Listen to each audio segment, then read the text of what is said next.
Jesus Christ đã đồng yêu ta bay vui sinh ta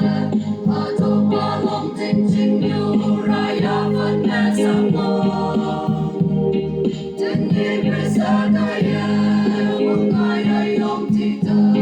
tình yêu Christ đã bu ai yom vẫn đâu te ki nên ai yom te ki anu ra ya vẫn lo tình yêu Christ đã bu ai mong mai đâu te ki tâm con yêu em tâm vong cầu mong nâng niềm nhung ho cuộc sống nó sẽ hồng đi mong mai em quên ho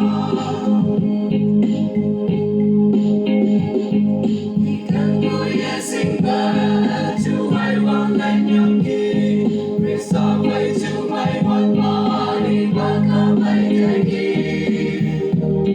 tình yêu của mai đã vang không ai đã tâm thế kỳ sa chỉ biết sa phải sao khi không nghe tai lạc nhau nên ai gặp thế kỳ anu ra ya phần lo tình yêu biết sa phải bu ai vọng ai đâu thế kỳ tâm can yêu em tâm vong cầu mong nâng niềm nhung ho cuộc sống nó sẽ hồng đi cùng ai em bên đó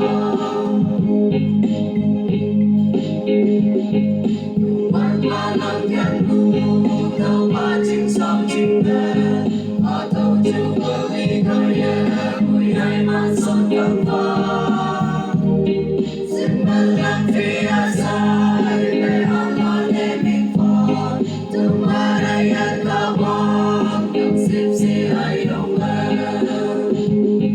bên em tay cầm tay ghi anu ra ya phần lo tình yêu Christ đã bu ai mong ai đâu thế